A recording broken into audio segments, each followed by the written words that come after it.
Hi hello ನಮಸ್ಕಾರ ಎಲ್ರಿಗೂ. ನಾನಿವತ್ತು ಸಿಂಪಲ್ ಆಗಿ ಚಿಕನ್ ಕಬಾಬ್ನ ಹೇಗೆ ಮಾಡೋದು ಅಂತ ಹೇಳಿಕೊಡ್ತಿದ್ದೀನಿ. ಇಲ್ಲಿ ನಾನು 1 kg ಚಿಕನ್ನ ತಗೊಂಡಿದ್ದೀನಿ.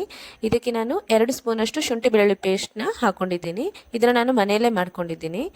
ಮತ್ತು 2 ಪ್ಯಾಕೆಟ್ ಚಿಕನ್ ಕಬಾಬ್ ಪೌಡ್ರನ್ನ ಹಾಕೊಂಡಿದ್ದೀನಿ. ಒಂದು 10 ರುಪೀಸ್ ಇದ್ದು 2 ಪ್ಯಾಕೆಟ್ ಸಾಕಾಗುತ್ತೆ. ಮತ್ತು 2 ಮೊಟ್ಟೆನ ಹಾಕೊಂಡಿದ್ದೀನಿ.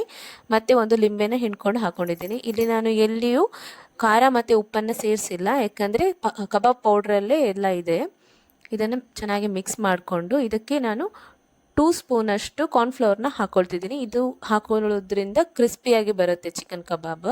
ಇದನ್ನು ಒಂದು 30 ನಿಮಿಷ ಅಷ್ಟು ಇದನ್ನು ನೆನೆಯಲಿಕ್ಕೆ ಬಿಡಬೇಕು. ಅದಾದಮೇಲೆ ನಾನಿಲ್ಲಿ ಪಾತ್ರೆನ ತಗೊಂಡು ಅರ್ಧ ಲೀಟರ್ ಎಣ್ಣೆನ ಹಾಕ್ಕೊಂಡಿದ್ದೀನಿ. ಸನ್ಫ್ಲವರ್ ಆಯಿಲ್ನ ತಗೊಂಡಿದ್ದೀನಿ. ನೀವು ಯಾವ ಎಣ್ಣೆ ಬೇಕಾದರೂ ಯೂಸ್ ಮಾಡ್ಕೊಳ್ಬೋದು. ಈಗ ನಾನು ಚಿಕನ್ ಪೀಸ್ನ ಬಿಡ್ತಾ ಇದ್ದೀನಿ ಫ್ರೈ ಆಗಲಿಕ್ಕೆ. ಹೈ ಫ್ಲೇಮಲ್ಲಿ ಒಂದು 10 ಮಿನಿಟ್ಸ್ ಇದು ಚೆನ್ನಾಗಿ ಬೇಯಬೇಕು. 2 ಸೈಡ್ ಕೂಡ ಚೆನ್ನಾಗಿ ಫ್ರೈ ಮಾಡ್ಕೊಳ್ಳಿ. ಇದೀಗ ಆಗಿದೆ, ನಾನು ಇದನ್ನು ತೆಗಿತಿದ್ದೀನಿ. ನೋಡಿ ಹೇಗೆ ಕ್ರಿಸ್ಪಿಯಾಗಿ ಬಂದಿದೆ ಅಂತ. ನೀವು ಒಂದ್ಸಲ ಮನೆಯಲ್ಲಿ ಟ್ರೈ ಮಾಡಿ, ತುಂಬ ಚೆನ್ನಾಗಿದೆ ಟೇಸ್ಟ್. ನಾವು ಇದನ್ನು ಗೀ ರೈಸ್ ಒಟ್ಟಿಗೆ ತಿಂದ್ವಿ. I am Vinuta and thank you so much for watching.